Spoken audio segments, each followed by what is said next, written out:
ಕಟಕ ರಾಶಿ ಅಥವಾ ಕರ್ಕಾಟಕ ರಾಶಿ ವೀಕ್ಷಕರಿಗೆಲ್ಲ ಸ್ವಾಗತ. 2026 ಜುಲೈ ತಿಂಗಳಿನ ಕರ್ಕಾಟಕ ರಾಶಿಯವರ ಮಾಸ ಫಲಿತಾಂಶಗಳು ಹೇಗಿದೆ ಅಂತ ನೋಡ್ತಾ ಹೋಗೋಣ.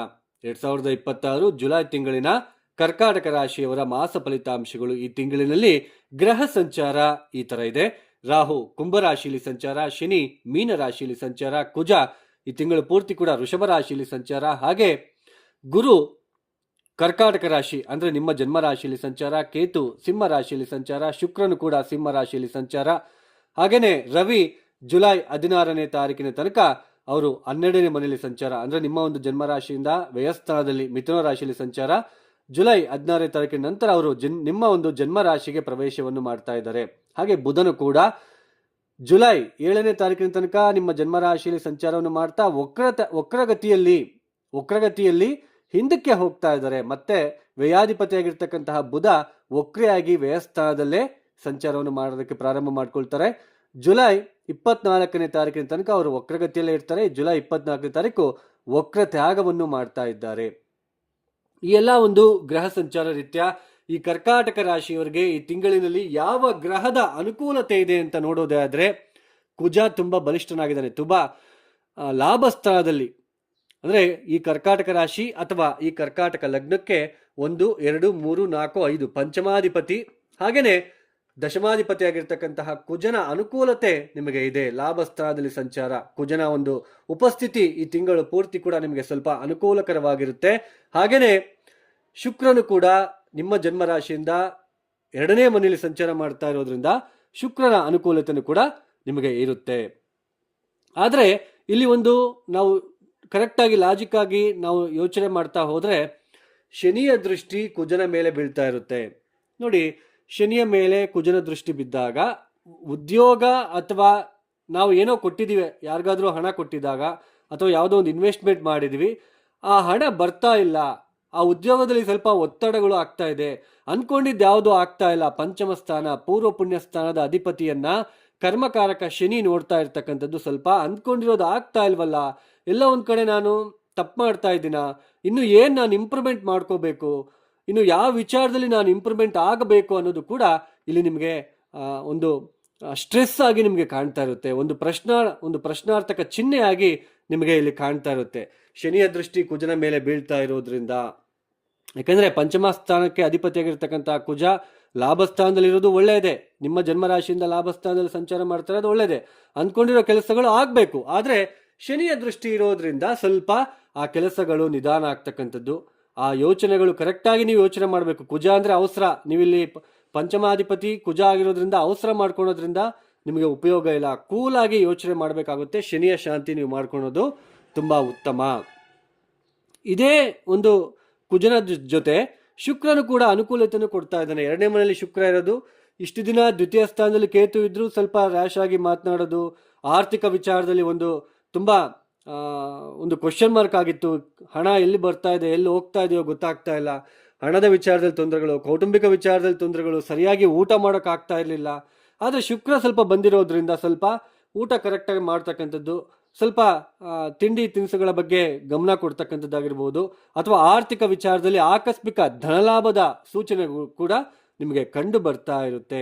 ಆದರೆ ಈ ಕರ್ಕಾಟಕ ರಾಶಿಯಲ್ಲಿ ಅಥವಾ ಕಟಕ ರಾಶಿಯಲ್ಲಿ ಹುಟ್ಟಿರ್ತಕ್ಕಂತಹ ಸ್ತ್ರೀಯರಿಗೆ ಶುಕ್ರನ ಒಂದು ಕೇತು ಜೊತೆ ಒಂದು ಸಂಚಾರ ಆಗ್ತಾ ಇರೋದ್ರಿಂದ ಸ್ವಲ್ಪ ಇನ್ಲಾಸ್ ಜೊತೆ, ಹಾಗೆ ಅವರ ಒಂದು ಅವಧಿ ಏನಿರುತ್ತೆ, ತಿಂಗಳ ಒಂದು ಅವಧಿಯಲ್ಲಿ ಸ್ವಲ್ಪ ತೊಂದರೆಗಳನ್ನ ಪಡುವ ಸಾಧ್ಯತೆಗಳು ಕೂಡ ಈ ತಿಂಗಳಿನಲ್ಲಿ ನಿಮಗೆ ಕಂಡು ಬರ್ತಾ ಇರುತ್ತೆ ಸ್ವಲ್ಪ.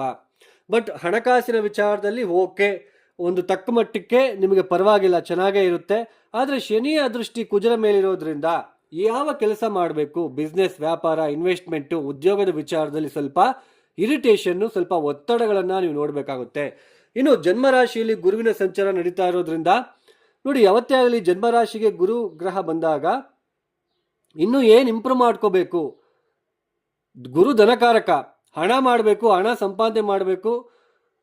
ಹಣ ಸಂಪಾದನೆ ಇನ್ನೂ ಸ್ವಲ್ಪ ಚೆನ್ನಾಗಿ ಆಗಬೇಕು ಅಂದರೆ ನಾನು ಏನು ಪ್ರಯತ್ನ ಮಾಡಬೇಕು, ಇನ್ನು ಏನು ಮಾಡಿದ್ರೆ ಹೆಲ್ಪ್ ಆಗುತ್ತೆ ಅನ್ನೋದು ಯೋಚನೆ ಕೊಡ್ತಾ ಹೋಗ್ತಾನೆ ಗುರು. ಯಾವ ವಿಚಾರದಲ್ಲಿ ನಾವು ಮುಂದಕ್ಕೆ ಹೋಗ್ಬೇಕು, ಹೆಂಗೆ ಮುಂದಕ್ಕೆ ಹೋಗ್ಬೇಕು ಅನ್ನೋದು ಯೋಚನೆ ತುಂಬ ಇರುತ್ತೆ. ಅದರ ಜೊತೆಯಲ್ಲಿ ರವಿ ಕೂಡ, ದ್ವಿತೀಯಾಧಿಪತಿ ರವಿ ಕೂಡ 12ನೇ ಮನೆಯಲ್ಲಿ ಸಂಚಾರ ಮಾಡ್ತಾ ಇರೋದು ಹಣದ ನಷ್ಟ, ಆ ಕುಟುಂಬದ ವಿಚಾರದಲ್ಲಿ, ಆ ಕುಟುಂಬಕ್ಕೋಸ್ಕರ ನೀವು ಬೆಳಗ್ಗೆಯಿಂದ ಸಾಯಂಕಾಲ ತನಕ ಏನು ದುಡಿಮೆ ಮಾಡ್ತಾ ಇದ್ದೀರಾ, ಏನು ದುಡ್ಡನ್ನು ಕುಟುಂಬಕ್ಕೋಸ್ಕರ ಹಾಕ್ತಾ ಇದ್ದೀರಲ್ವಾ, ಅಲ್ಲೆಲ್ಲನೂ ಕೂಡ ನಿಮಗೆ ಇರಿಟೇಷನ್ ಆಗ್ತಾ ಇರುತ್ತೆ, ಸ್ವಲ್ಪ ಸ್ಟ್ರೆಸ್ ಅಂತ ಅನಿಸ್ತಾ ಇರುತ್ತೆ. ಅಂದರೆ ಕುಟುಂಬ ವಿಚಾರಗಳು, ದ್ವಿತೀಯ ಸ್ಥಾನದಲ್ಲಿ ಕೇತು, ದ್ವಿತೀಯಾಧಿಪತಿ ರವಿ 12ನೇ ಮನೆಯಲ್ಲಿ. ಈ ಕುಟುಂಬ ಬೇಡ, ಏನು ಬೇಡಪ್ಪ, ನೆಮ್ಮದಿಯಾಗಿ ಎಲ್ಲಾದ್ರೂ ಒಂದಿನ ಹೋಗಿ ಬರೋಣ ಅನ್ನೋಷ್ಟು ನಿಮಗೆ ಒಂದು ಒತ್ತಡ ನಿಮಗೆ ಕಾಣ್ತಾ ಇರುತ್ತೆ. ಬಟ್ ಶುಕ್ರ ಬರ್ತಾ ಇರೋದ್ರಿಂದ, ಶುಕ್ರನ ಸಂಚಾರ ಜುಲೈ 4ನೇ ತಾರೀಕು ಇಲ್ಲಿಗೆ ಬರ್ತಾರೆ. ಒಂದು 20-25 ದಿನಗಳ ಕಾಲ ಸ್ವಲ್ಪ ಕುಟುಂಬದಲ್ಲಿ ಪ್ರೀತಿ, ವಿಶ್ವಾಸ, ಸ್ವಲ್ಪ ಒಳ್ಳೆ ಊಟ ಮಾಡೋದು, ಸ್ವಲ್ಪ ಹಣಕಾಸಿನ ವಿಚಾರದಲ್ಲಿ ಪ್ರಗತಿಗಳು ನಿಮಗೆ ಕಾಣೋದಕ್ಕೆ ಪ್ರಾರಂಭ ಆಗ್ತಾ ಹೋಗುತ್ತೆ. ಬಟ್ ಶನಿಯ ದೃಷ್ಟಿ ಕುಜರ ಮೇಲೆ ಇರೋದ್ರಿಂದ ಅವಸರ ನಿರ್ಧಾರಗಳನ್ನು ತೆಗೆದುಕೊಳ್ಳೋದಕ್ಕೆ ಹೋಗಬೇಡಿ. ಫ್ರೆಂಡ್ಸು ಅಥವಾ ಯಾರಾದರೂ ಏನಾದರೂ ಹೇಳಿದರೆ ಫಸ್ಟ್ ಯೋಚನೆ ಮಾಡಿ. ಯಾಕೆಂದರೆ ಕುಜ ಅವಸರ ಕೊಡ್ತಾನೆ ನಿಮಗೆ. ಅರ್ಜೆಂಟಾಗಿ ಆಗ್ಬಿಡ್ಬೇಕು, ಫಾಸ್ಟಾಗಿ ಆಗ್ಬಿಡ್ಬೇಕಪ್ಪ ಅಷ್ಟೇ. ಯೋಚನೆ, ಬುದ್ಧಿವಂತಿಕೆ ಗ್ರಹ, ಪಂಚಮಾಧಿಪತಿ ಯಾರು ನಿಮಗೆ ಕುಜನ ದೃಷ್ಟಿ ಬೀಳ್ತಾ ಇರೋದ್ರಿಂದ ಯೋಚನೆ ಮಾಡಿ ಸ್ಟೆಪ್ ಹಾಕಬೇಕಾಗುತ್ತೆ ನೀವು ಈ ಸಮಯದಲ್ಲಿ. ಹಾಗೇನೆ ಬುಧ ನಮಗೆ ಜನ್ಮರಾಶಿಯಲ್ಲಿರೋದು ಮನಸ್ಥಿತಿ, ಮಾನಸಿಕವಾಗಿ ಚಂಚಲತ್ವ, ಮನಸ್ಸಿಗೆ ಹಿಂಸೆ ಅಂತ ಅನಿಸ್ತಕ್ಕಂಥದ್ದು. ಮತ್ತಮೇಲೆ ಇನ್ನೂ ನಾನು ಏನೋ ಮಾಡಬೇಕು, ಎಫರ್ಟ್ ಹಾಕೋದಕ್ಕೆ ಆಗ್ತಾ ಇಲ್ಲ. ಈ ಥರ ಸ್ವಲ್ಪ ಪ್ರಯಾಣಗಳು, ತೀರ್ಥಕ್ಷೇತ್ರಗಳ ದರ್ಶನಗಳನ್ನು ಮಾಡ್ಕೊಳ್ತಕ್ಕಂಥದ್ದು ಗುರು ಜೊತೆ ಇರೋದ್ರಿಂದ. ಈ ಥರ ಎಲ್ಲ ನಿಮಗೆ ನೋಡ್ತಾ ಇರ್ತೀರ, ತೀರ್ಥಕ್ಷೇತ್ರಗಳ ದರ್ಶನ, ಒಬ್ರು ಯಾರಾದರೂ ಒಳ್ಳೆ ವ್ಯಕ್ತಿ ಪರಿಚಯ ಆಗ್ತಕ್ಕಂಥದ್ದು, ಗುರು ಗೈಡೆನ್ಸ್ ಕೊಡ್ತಕ್ಕಂಥವ್ರು. ಈ ಸಮಯದಲ್ಲಿ ನಿಮಗೆ ಒಳ್ಳೆ ಗೈಡೆನ್ಸ್ ಸಿಗ್ತಾ ಹೋಗುತ್ತೆ. ಯಾರಾದರೂ ನಿಮಗೆ ಒಳ್ಳೆ ಗೈಡರ್ ಆಗಿ ಬರ್ತಾರೆ, ಈ ಥರ ಅಲ್ಲ, ಈ ಥರ ಹೋಗಪ್ಪ, ಈ ದಾರಿಯಲ್ಲಿ ಹೋಗು, ನಿಮ್ಗೆ ಒಳ್ಳೇದಾಗುತ್ತೆ ಅಂತಂದು. ಅಂದರೆ ಹಾಗೆ ಈ ಸಮಯದಲ್ಲಿ ನಮಗೆ ಎಷ್ಟೇ ಬುದ್ಧಿ ಇದ್ದರೂ ಕೂಡ, ನಾವೆಷ್ಟೇ ಹಣಕಾಸಿನ ವಿಚಾರದಲ್ಲಿ ಪ್ರಗತಿ ಹೊಂದಿ ಒಂದು ಒಳ್ಳೆ ಮಟ್ಟದಲ್ಲಿದ್ದರೂ ಕೂಡ, ಈ ಸಮಯದಲ್ಲಿ ಬುಧ ಗುರು ಕಂಜಕ್ಷನ್ ಏನಿದೆ, ಚಿಕ್ಕವ್ರ ಹತ್ರನೂ ಕೂಡ ನೀವು ಹೇಳ್ಸ್ಕೋಬೇಕು, ಆ ಥರ ಮಾಡಿಸ್ಬಿಡುತ್ತೆ. ಈ ಥರ ಅಲ್ಲ, ಈ ಥರ ಮಾಡು ಅಂತ ಹೇಳ್ಸ್ಕೋಬೇಕು, ಆ ಥರ ಮಾಡಿಬಿಡುತ್ತೆ. ಅಂದರೆ ನಾವಿನ್ನೂ ಕಲಿಬೇಕಾಗಿರೋದಿದೆ ಅಂತ ಗುರು ಇಲ್ಲಿ ರೆಪ್ರೆಸೆಂಟ್ ಮಾಡ್ತಾನೆ. ಹಣಕ್ಕೆ ನಿಮಗೆ ಇದು ಮಾಡೋದಿಲ್ಲ. ಜನ್ಮರಾಶಿಯಲ್ಲಿ ಗುರು ಬಂದಾಗ ಹಣ ಕೊಡೋದಿಲ್ಲ. ನಾನಿನ್ನೂ ಏನು ಮಾಡಬೇಕು, ಯಾರಾದರೂ ಒಂದು ಗೈಡೆನ್ಸ್ ಕೊಡ್ತಾರೆ. ಅವ್ರು ಚಿಕ್ಕವರಾದರೂ ಪರವಾಗಿಲ್ಲ, ಅವ್ರು ನಿಮಗೆ ಹೇಳ್ತಾರೆ ಬಂದು, ಈ ಥರ ಅಲ್ಲ, ಈ ಥರ ಮಾಡು ಅಂತ ಹೇಳ್ಬಿಟ್ಟು. ನೀವು ಅಬ್ಸರ್ವ್ ಮಾಡ್ತಾ ಇರ್ಬೋದು. ದುಡ್ಡಿನ ವಿಚಾರದಲ್ಲಿ ದೊಡ್ಡ ಮಟ್ಟಕ್ಕೆ ಅಂತ ನಿಮಗೆ ಜೂನಿಂದ ಗುರು ಬಂದಾಗಲಿಂದ ಏನು ಇಂಪ್ರೂವ್ಮೆಂಟ್ ಆಗ್ತಾ ಇಲ್ಲ. ಬಟ್ ಕುಜ ಲಾಭಸ್ಥಾನಕ್ಕೆ ಈ ತಿಂಗಳು ಬರ್ತಾ ಇರೋದು, ಶುಕ್ರ ಬರ್ತಾ ಇರೋದು, ಸ್ವಲ್ಪ ಹಣಕಾಸಿನ ವಿಚಾರದಲ್ಲಿ ಪ್ರಗತಿಗಳನ್ನು ನೋಡ್ತೀರಾ ಅದು. ಆಮೇಲೆ ಇಲ್ಲಿ ಒಂದು ವಿಪರ್ಯಾಸ ಏನಪ್ಪಾ ಅಂದರೆ, ಶುಕ್ರ ಕೇತು ಜೊತೆ ಸಂಚಾರ, ತಿನ್ನೋದಕ್ಕೆ ಮನಸ್ಸಿದ್ರು, ತಿನ್ನಬೇಕು ಅಂತ ಅಂದ್ರೂ, ಬಾಯಿ ಚಪಲ ಇದ್ರೂ, ಇಲ್ಲಿ ಕೇತು ತಿನ್ನೋದಕ್ಕೆ ಆಗದೇ ಇರೋ ಥರ ಮಾಡ್ತಾನೆ. ಫಾರ್ ಎಕ್ಸಾಂಪಲ್, ಶುಗರ್ ಬಂದಿರುತ್ತೆ, ಸ್ವೀಟ್ ತಿನ್ನೋ ಆಸೆ, ಇಲ್ಲಿ ಕೇತು ಜೊತೆ ಇರೋದು. ಶುಕ್ರ ಬಂದಿದ್ರು ಕೂಡ ಇವಾಗ ಆಸೆ ಕೊಡ್ತಾನೆ, ಬಟ್ ಇಲ್ಲಿ ಕೇತು ಅದನ್ನು ಕಟ್ ಮಾಡ್ತಾನೆ. ಯಾವುದೋ ಒಂದು ಆಕಸ್ಮಿಕವಾಗಿ ಸ್ತ್ರೀ ಪರಿಚಯ ಆಗ್ತಾರೆ, ಸೊ ಅವ್ರ ಜೊತೆ ನಾವು ಮಾತಾಡ್ಬೇಕಂತ ಅಂದ್ಕೊಳ್ತೀವಿ, ಕೇತು ಅದನ್ನು ಬ್ರೇಕ್ ಮಾಡ್ತಾನೆ. ಹಾಗೆಯೇ ನಮಗೇನೋ ಒಂದು ಖಾರ ತಿನ್ನಬೇಕು, ಒಳ್ಳೆ ಊಟ ಮಾಡಬೇಕು, ಸಿಹಿ ತಿಂದೆ ಅಂತಂದಲ್ಲ, ಒಟ್ಟು ಊಟ ಮಾಡಬೇಕು, ಕಟ್ ಮಾಡಿಸ್ತಾನೆ. ಹಣ ಬಂದ್ರೂ ಕೂಡ ದೊಡ್ಡ ಮಟ್ಟಕ್ಕೆ ಇಲ್ಲಿ ಹಣದ ಮೇಲೆ ವ್ಯಾಮೋಹ ಇಲ್ದಂಗೆ ಮಾಡ್ತಾನೆ. ಈ ಥರ ಎಲ್ಲ ಮಾಡ್ತಾನೆ, ವಿರಕ್ತಿ ಕೊಡ್ತಾನೆ. ಕುಟುಂಬದಲ್ಲಿ ನಾವು ತಿನ್ನೋ ವಿಚಾರದಲ್ಲಿ, ಹಣಕಾಸಿನ ವಿಚಾರದಲ್ಲಿ ವಿರಕ್ತಿ ಮನೋಭಾವ ಬರೋ ಥರ ಮಾಡ್ತಾರೆ. ಒಟ್ಟಾರೆಯಾಗಿ ಬುಧ ಬೇರೆ 12ನೇ ಮನೆಯಲ್ಲಿ ವಕ್ರೆ ಆಗ್ತಿರೋದು, ಸ್ವಲ್ಪ ಮರ್ತೋಗೋದು, ಸ್ವಲ್ಪ ಈ ಆರ್ಥಿಕ ವಿಚಾರದಲ್ಲಿ ಫ್ಲಕ್ಚುಯೇಷನ್ಗಳು, ಖರ್ಚುಗಳು, ಕುಟುಂಬದಲ್ಲಿ ಆಗ್ತಕ್ಕಂತಹ ಕೆಲವೊಂದು ಬದಲಾವಣೆಗಳು ನಿಮಗೆ ಸ್ವಲ್ಪ ಸ್ಟ್ರೆಸ್ನ ನೀವು ತಂದುಕೊಡ್ತಾ ಹೋಗುತ್ತೆ. ಬಟ್ ದೊಡ್ಡ ಮಟ್ಟಕ್ಕೆ ಡ್ಯಾಮೇಜ್ ಅಂತೂ ಆಗಲ್ಲ, ಗೈಡೆನ್ಸ್ ಸಿಗುತ್ತೆ. ತೀರ್ಥಕ್ಷೇತ್ರಗಳ ದರ್ಶನ, ಲಾಂಗ್ ಡಿಸ್ಟೆನ್ಸ್ ಜರ್ನೀಸ್ನ ನೀವು ಮಾಡ್ತೀರಾ. ಯಾಕೆಂದರೆ ಗುರು ನವಮಾಧಿಪತಿಯಾಗಿ ಜನ್ಮರಾಶಿಯಲ್ಲಿ ಕೂತ್ಕೊಂಡು ನವಮ ದೃಷ್ಟಿಯಲ್ಲಿ ನವಮ ಸ್ಥಾನ ನೋಡ್ತಾ ಇರೋದು. ನಿಮಗೆ ಸ್ವಲ್ಪ ಕ್ಷೇತ್ರಗಳ ದರ್ಶನಗಳು ಆಗ್ತಕ್ಕಂಥದ್ದು, ಯಾರಾದರೂ ಒಬ್ಬರು ಪರಿಚಯ ಆಗ್ತಕ್ಕಂಥದ್ದು, ಒಳ್ಳೆ ಗುರು ಥರ ಅಥವಾ ಗೈಡರ್ ಥರ. ಗುರು ಅನ್ನೋದಕ್ಕೆ ಬರೋದಿಲ್ಲ ನಾವು, ಯಾಕೆಂದರೆ ಈ ಕಲಿಯುಗದಲ್ಲಿ ಅಂತಹ ಗುರು ಯಾರು ಇರೋದಿಲ್ಲ. ಬಟ್ ಗೈಡರ್ ಅಂತ ಹೇಳ್ಬೋದು. ನೀವು ಜ್ಯೋತಿಷಿಗಳು ಅಷ್ಟೇ, ಅವ್ರ ಗೈಡರ್ ಮಾತ್ರ, ನೀವು ಗುರುಜಿ ಅಲ್ಲ.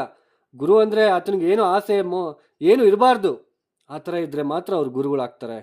ಸೊ ಇಲ್ಲ ಅಂದರೆ ಅದರ್ವೈಸ್ ಅವರು ಗುರುಗಳಂತ ಅನಿಸ್ಕೊಳೋದಕ್ಕೆ ಆಗೋದಿಲ್ಲ. ಗೈಡರ್ ಮಾತ್ರ, ಯಾರೋ ಒಬ್ರು ಗೈಡರ್ ಸಿಗ್ತಾರೆ, ಮಾರ್ಗದರ್ಶಕರು ಸಿಗ್ತಾರೆ ನಿಮಗೆ. ಸೊ ಒಟ್ಟಾರೆಯಾಗಿ ಈ ಥರ ಒಂದು ಪರಿಸ್ಥಿತಿಗಳು ಇರೋದ್ರಿಂದ ಕರ್ಕಾಟಕ ರಾಶಿಯವರು ತಪ್ಪದೆ ಆನೆಗಳಿಗೆ ಮೇವನ್ನು ಹಾಕಿ, ಹಾಗೆ ಪ್ರತಿನಿತ್ಯ ನಿಮಗೆ ಸಾಧ್ಯ ಆದರೆ ಪ್ರತಿನಿತ್ಯ ಆಂಜನೇಯ ಸ್ವಾಮಿಗೆ 108 ಪ್ರದಕ್ಷಿಣೆ ಮಾಡಿ, ಸ್ವಲ್ಪ ಹೆಸರು ಕಾಳನ್ನು ನೆನೆ ಹಾಕಿ, ಮಂಗಳವಾರದ ದಿನ ನೆನೆ ಹಾಕಿ, ಬುಧವಾರದ ದಿನ 1 kg ಆದರೂ ನೆನೆ ಹಾಕಿ ಬುಧವಾರದ ದಿನ ಬೆಳಗ್ಗೆ ಎದ್ದ ತಕ್ಷಣ ಮೆತ್ತಗಾಗಿರುತ್ತೆ, ಬೆಲ್ಲ ಮಿಶ್ರಣ ಮಾಡಿ ರೋಡ್ ಸೈಡಲ್ಲಿ ಇರ್ತಕ್ಕಂತಹ ಹಸುಗಳಿಗೆ ತಿನ್ನಿಸಿ. ಇದರಿಂದ ಪುಣ್ಯದ ಫಲ ಪ್ರಾಪ್ತಿಯಾಗುತ್ತೆ. ನೋಡಿ, ನೀವು ಈ ಯಾವುದೇ ಗ್ರಹಕ್ಕೆ ಉಂಗುರ ಹಾಕ್ಕೊಳಕ್ಕೆ ಹೋಗಬೇಡಿ. ಜಮ್ಸ್ಟೋನ್ ಡೋಂಟ್ ಯೂಸ್. ಹಾಗೆಯೇ ಡೋಂಟ್ ಬಿಲೀವ್. ನೀವು ಬಿಲೀವ್ ಮಾಡಿ, ಬ್ಲೈಂಡ್ ಆಗಿ ಬಿಲೀವ್ ಮಾಡಿ. ಆ ಪ್ಲಾನೆಟ್ ಸ್ಟ್ರೆಂತ್ ಏನಿದೆ, ಅವು ಯಾವ ನಕ್ಷತ್ರದಲ್ಲಿದ್ದಾರೆ, ಯಾವ ಥರ ಇದ್ದಾರೆ, ಏನು ಗೊತ್ತಿರೋದಿಲ್ಲ. ಯಾರ ಹತ್ರ ಹೋಗ್ತೀರಾ, ಉಂಗುರ ಹಾಕ್ಕೊಳ್ತೀರಾ, ನಮಗೆ ಒಳ್ಳೇದಾಗಲಿಲ್ಲ, ಜ್ಯೋತಿಷ್ಯ ಸುಳ್ಳು ಅಂತ ಹೇಳ್ತೀರಾ. ಜ್ಯೋತಿಷ್ಯ ಹೇಳಿರ್ತಕ್ಕಂಥದ್ದು ಬೇರೆ, ನವರತ್ನಗಳು ಬೇಡ. So don't believe gemstones. ಈ ಥರ ನಾವು ಮಾಡ್ತಕ್ಕಂಥ ಪರಿಹಾರಗಳು, ಈಗ ಹೆಸರು ಕಾಳು ನೆನೆ ಹಾಕಿ ಹಸುಗಳಿಗೆ ತಿನ್ನಿಸಿ ಅಂತ ಹೇಳಿದೆ. ಆ ಹೊಟ್ಟೆ ಹಸ್ಕೊಂಡಿರೋ ಹಸುಗಳು ನಿಮಗೆ ರೋಡ್ ಸೈಡಲ್ಲಿ ಇರ್ತವೆ, ಪೇಪರು ಅದು ಇದು ತಿನ್ಕೊಂಡು ಹೋಗ್ತಾ ಇರುತ್ತೆ. ನೀವು ಆ ಥರ ಹೆಸರು ಕಾಳು ತಿನ್ನಿಸೋದ್ರಿಂದ ಬುಧ ಬೇಗ ಶಾಂತಿ ಆಗ್ತಾನೆ, ಬೇಗ ಇಂಪ್ಯಾಕ್ಟ್ ಆಗುತ್ತೆ. ಅದೇ ನೀವು ಹನುಮಾನ್ ಚಾಲಿಸ, ನಾನು ಆಂಜನೇಯ ಸ್ವಾಮಿಗೆ ಪ್ರದಕ್ಷಿಣೆ ಮಾಡಿ ಅಂತ ಹೇಳಿದೆ, ಹನುಮಾನ್ ಚಾಲಿಸ ಹೇಳ್ಕೊಳ್ತಾ ಮಾಡಿ ಪ್ರದಕ್ಷಿಣೆ. ಆ ಮಂತ್ರಕ್ಕಿರೋ ಶಕ್ತಿ ಬೇರೆ. ನೋಡಿ, ಮಂತ್ರಕ್ಕೆ ಇರೋ ಶಕ್ತಿ ಬೇರೆ ಯಾವುದಕ್ಕೂ ಇಲ್ಲ. ಜಮ್ಸ್ಟೋನ್ ನಂಬೇಡಿ. ಸುಮ್ಮನೆ ಬಿಲೀವ್ ಅಂದರೆ ಕುರುಡು ಮೆಥಡಲ್ಲಿ ಬ್ಲೈಂಡಾಗಿ ನಂಬಿ ನೀವು ಸುಮ್ಮನೆ ಹಣವನ್ನು ನಷ್ಟ ಮಾಡ್ಕೋಬೇಡಿ. ದಯವಿಟ್ಟು ನನ್ನ ಮಾತನ್ನು ಕೇಳಿ, ಹೇಳಿರ್ತಕ್ಕಂಥ ಪ್ರೇರಣೆ ಮಾಡ್ಕೊಳ್ಳಿ. ಸ್ವಲ್ಪ ನಿಮ್ಮ ಜಾತಕದಲ್ಲಿರ್ತಕ್ಕಂತಹ ಗ್ರಹಸ್ಥಿತಿನೂ ಕೂಡ ತುಂಬ ಮುಖ್ಯ, ಅರ್ಥ ಮಾಡ್ಕೊಳ್ಳಿ. ಯಾರೆಲ್ಲ ಈ ವಿಡಿಯೋನ ನೋಡ್ತಾ ಇದ್ರೆ, ನಿಮ್ಗೆ ಇಷ್ಟ ಆಗಿದ್ರೆ ಮಾತ್ರ ಲೈಕ್ ಮಾಡಿ, ಶೇರ್ ಮಾಡಿ, ಸಬ್ಸ್ಕ್ರೈಬ್ ಮಾಡ್ಕೊಳ್ಳಿ. ಅದರ್ವೈಸ್ ಈ ವಿಡಿಯೋನ ಸ್ಕಿಪ್ ಮಾಡಿ ಮುಂದಕ್ಕೆ ಹೊರಟೋಗ್ತಾ ಇರಿ. ಇನ್ನು ಸರ್ವೇ ಜನ ಸುಖಿನೋ ಭವಂತು. ಧನ್ಯವಾದಗಳು. ಜೈ ಶ್ರೀರಾಮ್.